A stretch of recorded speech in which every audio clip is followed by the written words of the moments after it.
नमस्कार दोस्तों, बहुत बहुत स्वागत है आपका हमारे चैनल पर। आज का ये वीडियो टेंसेस को बहुत ही इजीली एक्सप्लेन करने के लिए, सभी टेंसेस के कंसेप्ट को क्लियर करने के लिए बनाया गया है। आशा है आपको ये वीडियो बहुत ही यूज़फुल रहेगा, बहुत ही पसंद आएगा और इस वीडियो को देख करके आप टेंसेस को इतना इजीली ग्रास्प कर लेंगे कि उसके बाद आपको सिर्फ प्रैक्टिस टेंसेस का करना रहेगा और आप परफेक्ट हो जाएंगे। तो बहुत समय आपका ना लेते हुए आइए इस वीडियो की शुरुआत करते हैं। सबसे पहले हम टेंस को समझते हैं। अक्सर हमें पता ही नहीं होता कि टेंस है क्या।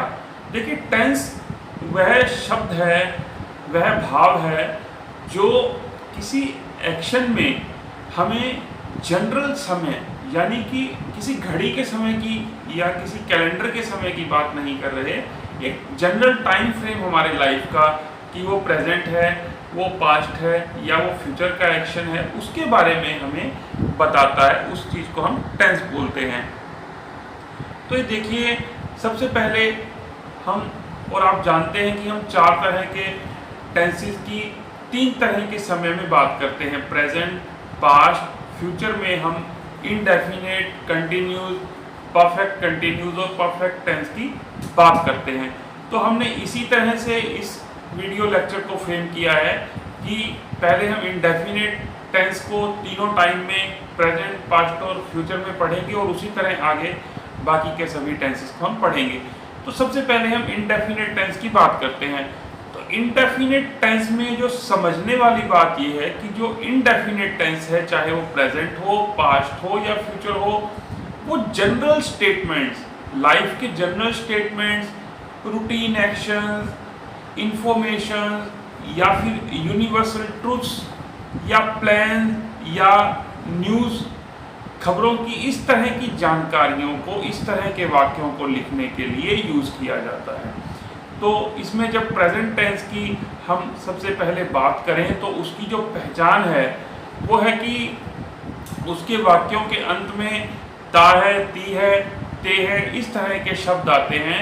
या इंग्लिश में अगर आप उसको पहचानेंगे तो वहाँ वर्ब की फर्स्ट फॉर्म जहाँ सिर्फ अकेली रहेगी, वर्ब के तौर पर या डू या डज रहेगा, वहाँ प्रेजेंट इंडेफिनेट टेंस है।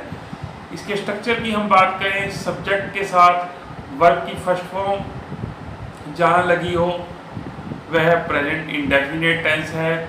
आइए इसके हम अफर्मेटिव के जैसे कुछ उदाहरण समझें। आई गो, ये कंप्लीट सेंटेंस है। सब्जेक्ट के साथ वर्ब की फर्स्ट फॉर्म आ गई, आई गो, मैं जाता हूँ। You go, he goes. अंतर समझिए, आई के साथ गो है, यू के साथ भी गो है, लेकिन ही गोज है। यानी कि जो वर्ब की फर्स्ट फॉर्म है उसका थर्ड पर्सन के लिए थोड़ा सा फॉर्मेशन चेंज हो गया है। अभी एग्जाम्पल में फिर से आप नेगेटिव को देखें तो I do not go, you do not go, he does not go, लेकिन यहाँ ही के साथ गो का ही यूज हुआ है क्योंकि यहाँ ही के साथ एस या ई एस को कंप्लीट करने के लिए, वर्ब को सिंगुलर करने के लिए डज का यूज हो गया है। इंटेरोगेटिव में देखें, do I go, do you go, does he go, यहाँ भी तीनों जो पर्सन हैं, first person, second person, third person के साथ हमने गो का यूज़ किया है, लेकिन ही के साथ हमने डज का यूज़ किया है, इसलिए यह सिंगुलर वर्ब हो गया है। तो इसका सब्जेक्ट वर्ब एग्रीमेंट जो याद रखने के लिए आप ये देखें कि आई, वी, यू, दे के साथ हम वर्ब की फर्स्ट फॉर्म को नॉर्मली यूज़ करते हैं या फिर उसकी जगह डू का यूज़ करते हैं। ही, शी, इट, थर्ड पर्सन, किसी के नाम, एवरीवन, नो वन, एनीवन, इनके साथ हम वर्ब की फर्स्ट फॉर्म के साथ एस या ई एस का यूज़ करते हैं या फिर इसकी जगह हम डज का यूज़ करके सिर्फ वर्ब की फर्स्ट फॉर्म का नॉर्मली यूज़ करते हैं। तो ये हमारा प्रेजेंट इंडेफिनेट टेंस हो गया।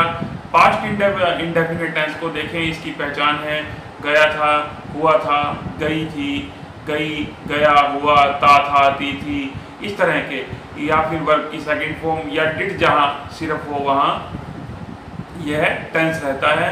सब्जेक्ट के साथ वर्ब की सेकंड फॉर्म इसके स्ट्रक्चर को बनाती है, इसका जनरल स्ट्रक्चर बनाती है। हालांकि नेगेटिव और इंटरोगेटिव वाक्यों में ये स्ट्रक्चर थोड़ा सा आगे पीछे हो जाता है। हमने यहाँ जनरल स्ट्रक्चर की बात की है और एग्जांपल्स में आपको जो नेगेटिव और इंटरोगेटिव का स्ट्रक्चर हमने समझा दिया है, उसको आप खुद से समझ सकते हैं। इसके एग्जांपल्स आपके सामने हैं। I wrote, you wrote, he wrote, I did not right, you did not right, he did not right, did I right, did you right, did he right. तो जहाँ डिड आ गया वहाँ वर्ब की फर्स्ट फॉर्म लगेगी, और जहाँ अकेली verb की फर्स्ट फॉर्म है, अफर्मेटिव वाक्य है, वहाँ वर्ब की सेकंड फॉर्म लगेगी। तो सब्जेक्ट वर्ब एग्रीमेंट को आप याद रख सकते हैं कि वर्ब की सेकंड फॉर्म लगेगी या डिड के साथ वर्ब की फर्स्ट फॉर्म हर तरह के सब्जेक्ट में इस टेंस में लगेगी। तो ये हमारा पास्ट जो है इंडेफिनिट टेंस हो गया। फ्यूचर इंडेफिनिट टेंस की जो पहचान है वाक्यों की, जाऊंगा, जाऊंगी, करूंगा, करूंगी, या फिर जहाँ विल शैल हो और वर्ब की फर्स्ट फॉर्म हो, वहाँ फ्यूचर इंडेफिनिट टेंस रहता है। जैसे I will go, he will go, इस तरह। तो इसका जो स्ट्रक्चर है, सब्जेक्ट के साथ विल या शैल का यूज होता है और वर्ब की फर्स्ट फॉर्म का यूज होता है। I shall run, you will run, he will run. Negative में I shall not run, you will not run, he will not run. Interrogative में shall I run, will you run, will he run. तो एक general जो बात यह है कि आई we के साथ शैल का यूज किया जाता है, बाकियों के साथ जो सब्जेक्ट हैं वहाँ विल का यूज किया जाता है। और जब हम आई वी के साथ विल का यूज करते हैं तो हम यह बताना चाहते हैं कि जो हम जानकारी दे रहे हैं वो बिल्कुल निश्चित जानकारी है, हम उसके बारे में फैसला कर चुके हैं, पूरा इरादा बना चुके हैं। हालांकि आजकल जनरली हर सब्जेक्ट के साथ विल का यूज़ हो जाता है, शैल का यूज़ बहुत कम हो गया है। लेकिन अक्सर नेगेटिव या इंटरोगेटिव वाक्यों में जहाँ नेगेटिव सेंस हो वहाँ शैल का यूज होता है, या फिर आई वी के साथ शैल का यूज होता है। अदरवाइज आप जनरली विल का यूज कर सकते हैं। तो इस तरह हमारे जो है इंडेफिनिट टेंसेस हो गए हैं। अब हम कंटिन्यूस टेंस की बात करेंगे। कंटिन्यूस टेंस में जो यूजेस हैं वो किसी काम की कंटिन्यूटी को, निरंतरता को दिखाने के लिए, या कभी कभी कुछ चीज़ें जो डिसाइड हो गई हैं वहाँ भी हम कंटिन्यूस एक्शन की बात करते हैं फ्यूचर की सेंस में। तो प्रेजेंट कंटिन्यूस की बात करें तो इसकी पहचान रहा है, रही है, रहे हैं, इस तरह की सेंटेंसेस से होती है। इसमें जो स्ट्रक्चर है वो ये है कि सब्जेक्ट के साथ इज एम आर का यूज़ किया जाता है, वर्ब की फर्स्ट फॉर्म के साथ आई एन जी का यूज़ किया जाता है। एग्जाम्पल के लिए I am going, you are going, he is going. Negative I am not going, you are not going, he is not going. Interrogative am I going, are you going, is he going. तो I के साथ M का use किया जाता है, we you they के साथ are का यूज़ किया जाता है, ही शी इट किसी थर्ड पर्सन के नाम या एवरीवन के साथ हम इसका यूज़ कर सकते हैं। पास्ट कंटिन्यूस टेंस जो है वहाँ उसकी पहचान रहा था, रही थी, रहे थे, इस तरह के शब्दों से होती है। या जहाँ वाज वर्ब और वर्ब की फर्स्ट फॉर्म हो वहाँ पास्ट कंटिन्यूस टेंस होता है। इसमें जो स्ट्रक्चर है वह सब्जेक्ट के साथ वाज वर्ब और वर्ब की फर्स्ट फॉर्म का यूज होता है। एग्जाम्पल के लिए I was reading, you were reading, he was reading. Negative I was not reading, you were not reading, he was not reading. Interrogative was I reading, were you reading, was he reading. यहाँ भी जो subject verb agreement को समझने की बात है, you they we के साथ वर्ब का यूज हो रहा है, आई ही शी इट थर्ड पर्सन के साथ वाज का यूज हो रहा है। यहाँ अगर आप देखें तो जनरली आई जो है वो यू के साथ चलता है, या इस तरह जैसे हमने प्रेजेंट इंडेफिनिट टेंस में देखा था। लेकिन यहाँ आई और यू का ग्रुप चेंज हो गया है, तो आई के साथ जैसे प्रेजेंट में एम का यूज़ हो रहा है और यहाँ आई वाज के साथ चला गया है। तो थोड़ा ये इस तरह से आप ध्यान रख सकते हैं कि कहाँ किस चीज़ का यूज होता है। फ्यूचर जो इसमें हमारा कंटिन्यूस टेंस रहता है उसमें रहा हूँगा, रही होंगी, इस तरह के वर्ड्स जो हैं आते हैं। या विल बी और वर्ब की फर्स्ट फॉर्म के साथ आईएनजी का यूज़ किया जाता है। इसका स्ट्रक्चर भी subject plus will be plus verb की फर्स्ट फॉर्म के साथ आईएनजी।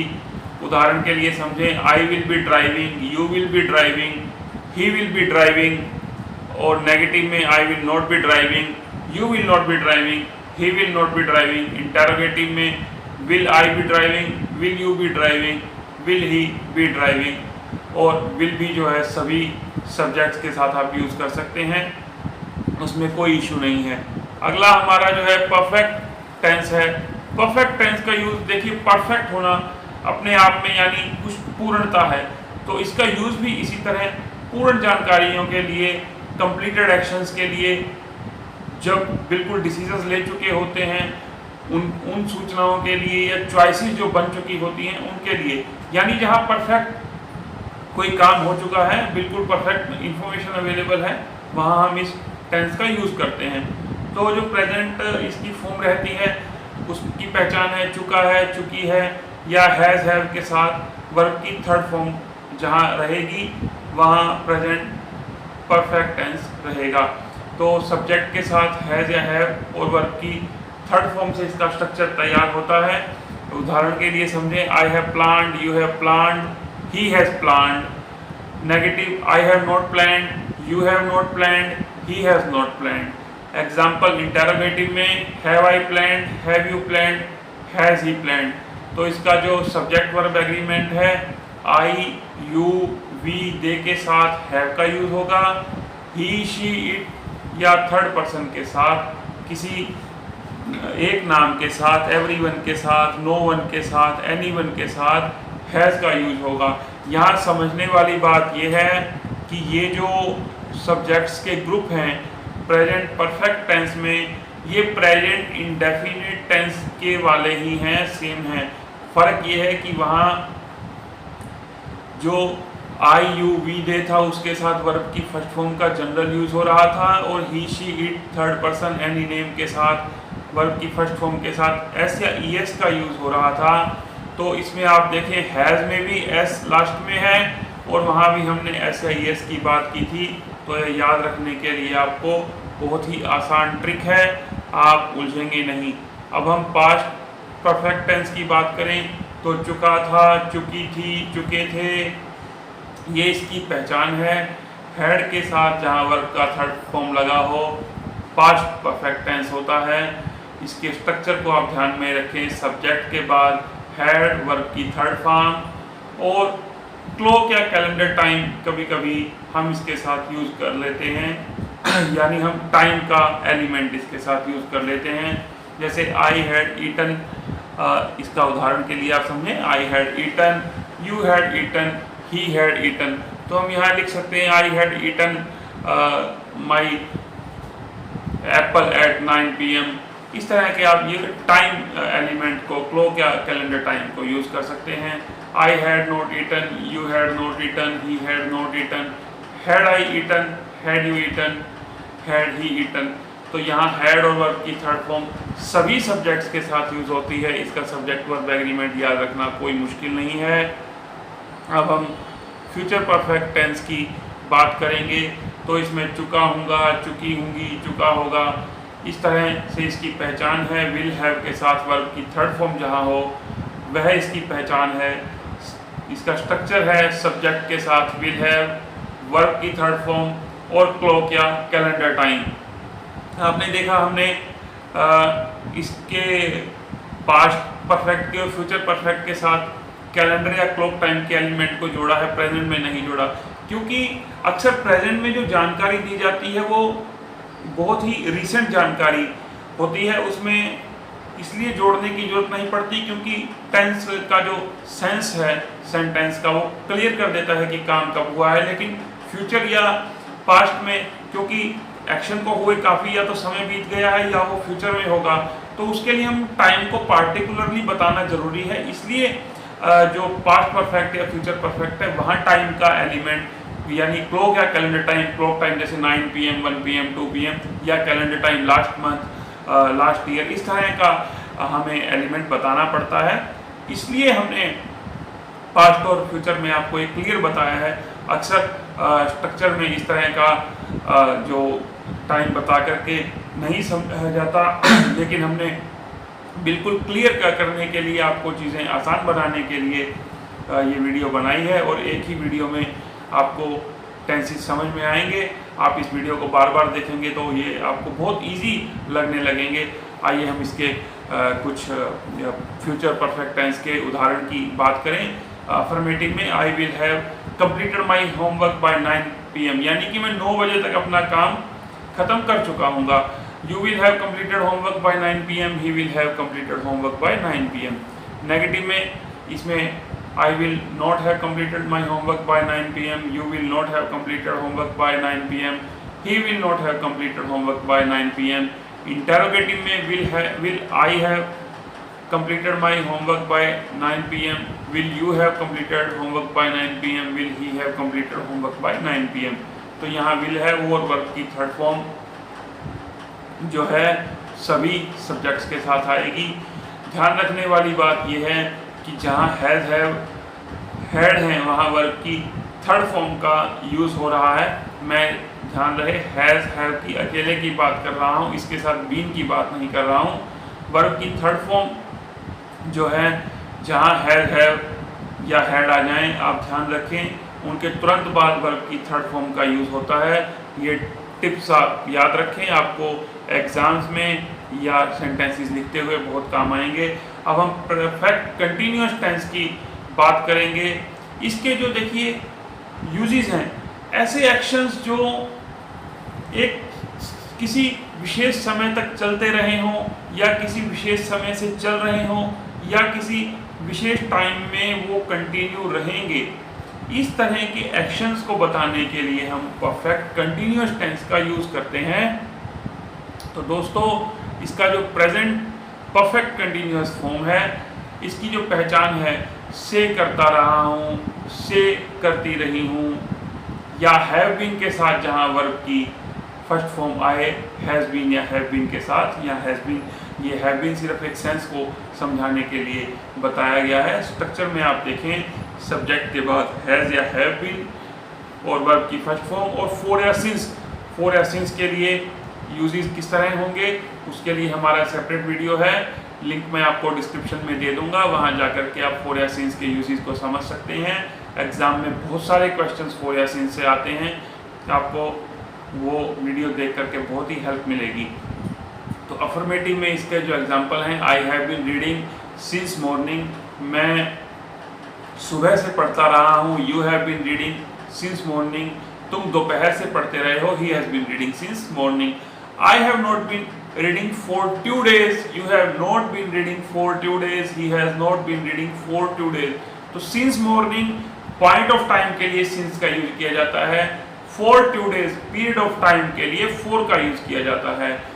तो इसके जो ग्रुप्स हैं वही इसमें सब्जेक्ट वर्ब एग्रीमेंट में आप देखें तो सेम सब्जेक्ट्स के ग्रुप प्रेजेंट इंडेफिनिट और प्रेजेंट परफेक्ट की तरह यूजेस होंगे, यानी आई वी यू दे के साथ हैज़ का यूज होगा और बाकी के साथ जो है हैव का, आई वी यू दे के साथ हैव का यूज होगा और बाकियों के साथ हैज़ का यूज होगा।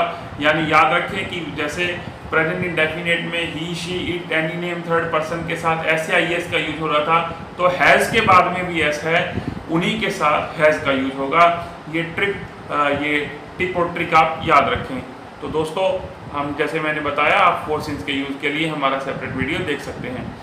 आइए हम पास्ट परफेक्ट कंटिन्यूस की बात करते हैं, यानी कोई एक्शन पास्ट में किसी विशेष समय पर कंटिन्यू रहा था। जैसे मैं कहूँ से कर रहा था, से कर रही थी, यानी हैड बीन के साथ वर्ब की फर्स्ट फॉर्म के साथ आईएनजी का यूज जहाँ होगा वो पास्ट परफेक्ट कंटिन्यूस टेंस होगा। Subject plus had been plus V1 plus I N G और फोर या सिंस। तो एग्जाम्पल के लिए आप समझें, I had been reading since morning. Negative में आप समझें, I had not been reading for 2 days। Interrogative में, had I been reading for 2 days। तो हैड बीन के साथ V1 और आईएनजी हर तरह के सब्जेक्ट में लगेंगे। बाकी के सेंटेंस जो हैं, आप जो बाकी के पर्सन्स के लिए इन्हीं तीनों उदाहरणों को यहाँ स्क्रीन पर देख सकते हैं। आप स्क्रीन पर देख सकते हैं, you had been reading since morning, you had not been reading for 2 days, यानी पॉइंट ऑफ टाइम के लिए सिंस और पीरियड ऑफ टाइम के लिए फॉर का यूज़ किया जाता है। तो लास्ट हमारा जो टेंस है फ्यूचर परफेक्ट कंटिन्यूस टेंस है। इसके बारे में मैं आपको जनरली बता दूं, फ्यूचर परफेक्ट कंटिन्यूस टेंस का यूज़ बहुत कम होता है, या यूँ कहें कि बिल्कुल ही नहीं होता तो भी कोई गलत नहीं होगा, क्योंकि जो इसकी स्थिति है वो इस तरह है कि फ्यूचर में कोई काम किसी सर्टेन टाइम में किसी में कंटिन्यू रहेगा। तो दोस्तों ऐसी स्थिति आप अपने जीवन में सोचिए कि आप नहीं बता सकते कि फ्यूचर में आप किस टाइम से किस टाइम तक क्या कर रहे होंगे। ये नेक्स्ट टू इम्पॉसिबल स्थिति है। हाँ, जहाँ डिसीजंस आप ले चुके हैं किसी रीसेंट फ्यूचर में कुछ काम करने के लिए, वहाँ की स्थिति बनती है, लेकिन वहाँ फिर फ्यूचर परफेक्ट कंटिन्यूस टेंस का यूज़ नहीं होता। वहाँ और टेंसेस का उसको सेंस को क्लियर करने के लिए यूज होता है, अलग स्ट्रक्चर्स का यूज होता है, जिसके लिए हम अलग से वीडियो बनाएंगे। आप तब समझेंगे कि फ्यूचर परफेक्ट कंटिन्यूस टेंस का यूज़ नहीं हो रहा है। हालांकि समझाने के लिए हमने आपको वीडियो में दे दिया है कि कई बार एग्ज़ाम में आप गलत ना कर बैठें, आप फ्यूचर कंटिन्यूस टेंस का यूज़ ना कर बैठें, इसलिए भी समझना ज़रूरी है। जैसे से कर रहा हूँगा, से कर रही होंगी, ये इसकी पहचान है। विल हैव बीन के साथ वर्ब की फर्स्ट फॉर्म और आईएनजी जहाँ हो वहाँ यह टेंस होता है। इसका स्ट्रक्चर है सब्जेक्ट के साथ विल हैव बीन, वर्ब की first form, I will have been writing since morning, you will have been writing since morning. Negative में he will not have been writing since morning.